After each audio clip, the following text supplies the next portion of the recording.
Hi, folks. Today we're talking about Chapter 7 African Americans, right?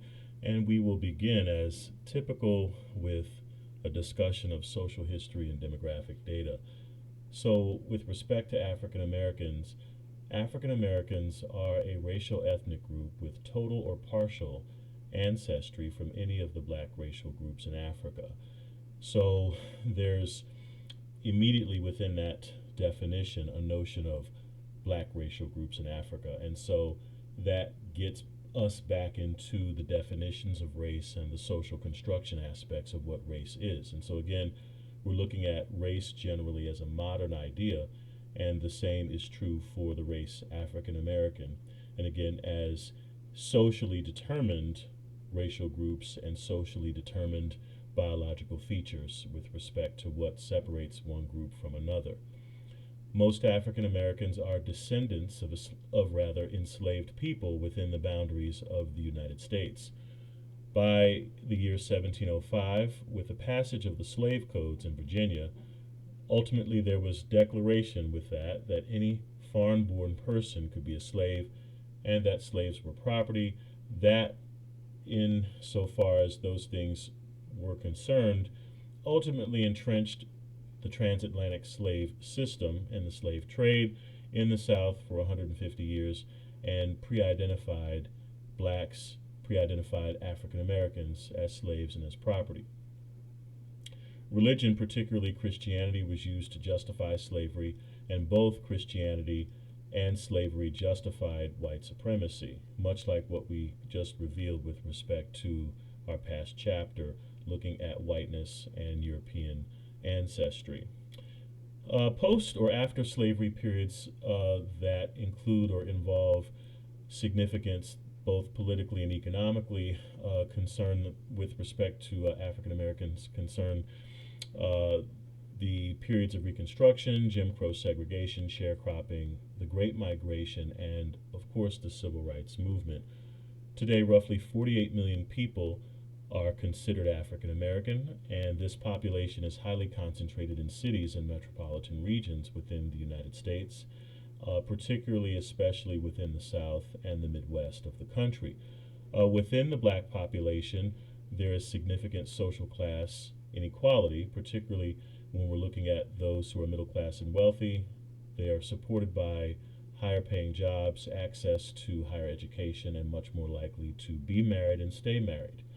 Those African Americans who are poor and working class, they're much more likely to experience job instability, a lot less likely to get or stay married, much more likely to be incarcerated or imprisoned, and much more likely to experience community violence. In general, due to greater social vulnerability, marriage rates are lower amongst African Americans than their white, Latinx, and Asian American counterparts. All right, so that gives us our beginning with respect to the social history, just some basic social history and social demographic data with respect to African Americans. So if we're looking also here at the slave system and the slave trade itself, we're really looking at the periods between the early 1500s into the mid 1860s. And so with the decline of the Native American population, slave labor from the African continent was critical to the repopulation of North America amid colonial exploitation of commodities such as gold and agriculture. The average trip time or the voyage tenure from the African continent to the Americas was about 2 months, roughly 60 days. This process was also known as the Middle Passage. This subjected the captive Africans to cramped, sex-segregated conditions that were concentrated and beset with anxiety, disease, loneliness, violence, and death. And so altogether, these cumulative effects have been termed or have also been associated as being tantamount or amounting to genocide, a form of genocide themselves. Blacks who were held captive as slaves were viewed as innately inferior, they were viewed as subhuman, they were considered property, and they were denied basic human rights. The denial of basic human rights extended to the inhumane treatment in the form that you would see often directed towards slaves, including whippings, tortures, rape, and denial of medical care and opportunity. With respect to intergroup relations throughout American history, African Americans' relationship to the dominant white society and government spanned the entire range of intergroup relations, from extermination to pluralism, with the United States government's dominance initially established through the concepts of property, slavery, the one drop rule, sharecropping, and Jim Crow segregation. Now, we can talk now at this point about the one drop rule. What this refers to historically is that anyone with African ancestry, with any amount of that, at least one drop supposedly of black blood, the idea here is that anyone who had at least one black or African ancestor, that this person was completely black. So this was used in the Civil War South to keep the enslaved African population as large as possible. The one drop rule strongly contributed to the internalized oppression of African Americans through colorism, as it fomented increased tensions and differences in power and privilege between lighter skinned and darker skinned blacks. Today, we can see this lighter skinned power dynamic in institutional leadership throughout the country, in social class differences within the black population, as well as in the media and pop culture.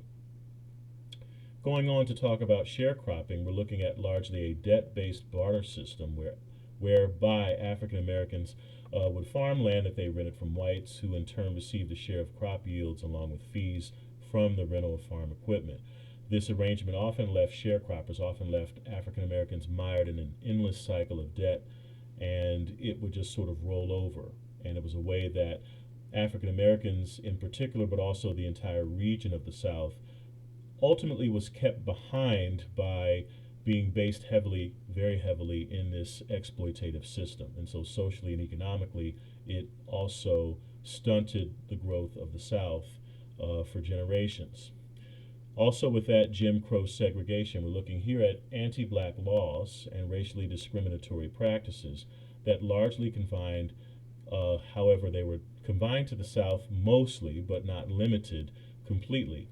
And so we're looking at the periods between Reconstruction and the passage of the Civil Rights Act. And so we're looking at really from the late 1860s going into roughly just 100 or so years later. So both legal forms of segregation, like Jim Crow, as well as the sharecropping system, these devastated black opportunity, and they repressed growth of the Southern political economy for generations.